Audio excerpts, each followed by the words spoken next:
I've always been a night owl. I find a strange sort of peace in the quiet hours when the rest of the world is asleep. But after what happened last winter, I don't think I'll ever feel comfortable in the silence again. My work requires me to travel a lot, usually by train. It's cheaper, and I used to enjoy the rhythmic clatter of the wheels on the track. One Tuesday, a project ran late. Way late. By the time I got to the central station, it was already 11:45 p.m. The last train home, the Midnight Express to Northwood, was on track 4.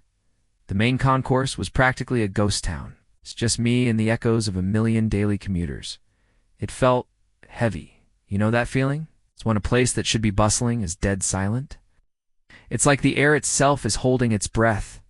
The platform for track 4 was underground. It was older, less renovated than the rest of the station. The air down there was different, colder.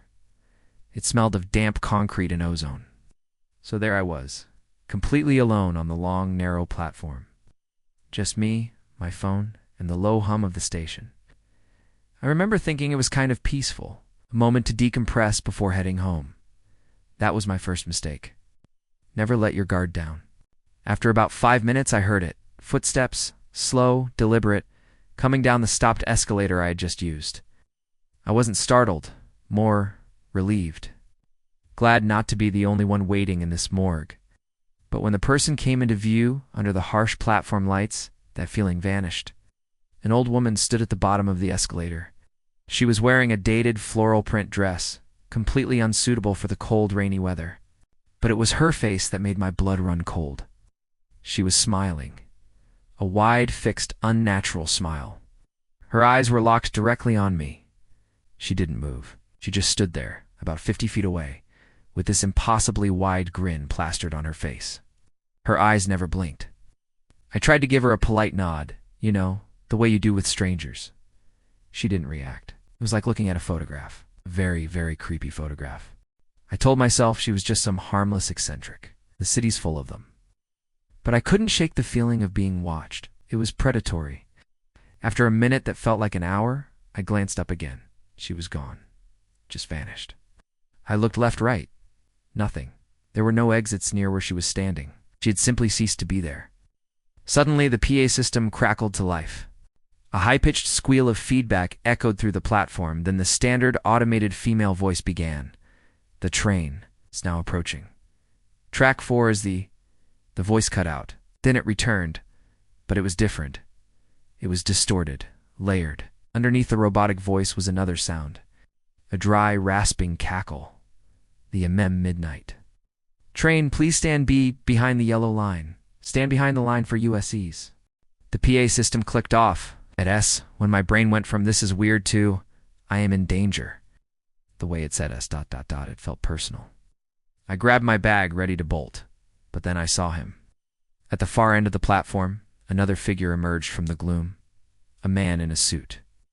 For a split second, I felt a wave of relief. A normal person.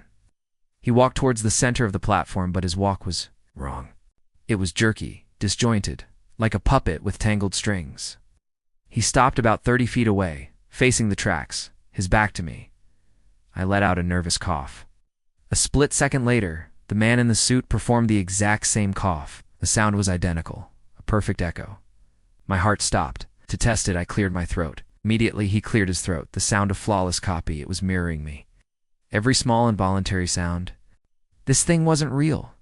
It was learning me. The man in the suit slowly began to turn, his neck cracking audibly with each sharp, unnatural snap. And then, from the top of the escalator, I heard it again. Footsteps. The old woman was there again, but not alone. Behind her were 2 more figures, their features lost in shadow, all of them smiling that same wide, predatory smile. The man in the suit had now turned fully to face me. His face was a waxy, pale imitation of a human face, and his mouth was stretched into that same horrifying, jaw-hinging grin. He took one jerky step towards me, and a voice made of my own stitched together, coughs and throat clears rasped ha-ha home. Boarding. Now? The old woman hissed from the other end, her voice the rasping static from the PA system. The digital sign above the track flickered. the text dissolving into symbols before settling on a single blinking message.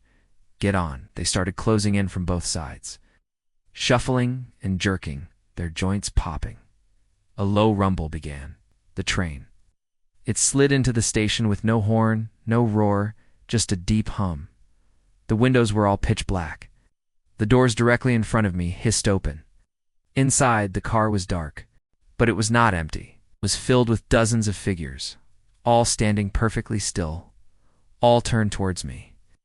From every pale oval face shined that same wide, silent smile. They didn't touch me, they just presented the train. An invitation, an order. Get on. Join them. I could smell the air from inside the car, like old wet earth and burnt wires. I knew that if I stepped over that threshold, I would never step off. My voice, my face. It would just be another echo they collected. Primal fear finally kicked in. I turned and ran. I scrambled up the stopped escalator, not looking back, but I could hear them.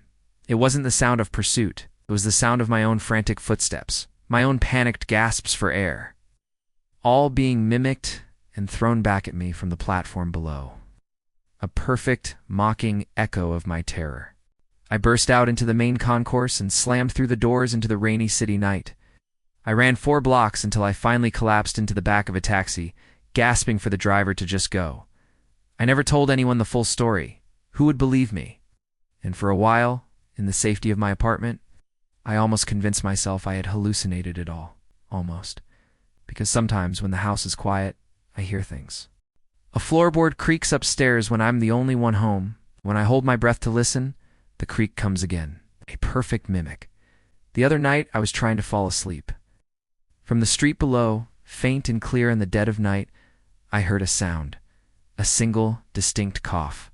It was my cough. I didn't get on their train, but I think a part of them followed me off the platform. They have my sound. They're waiting, and I've started to realize. There is no last stop on the midnight train. It just follows you home.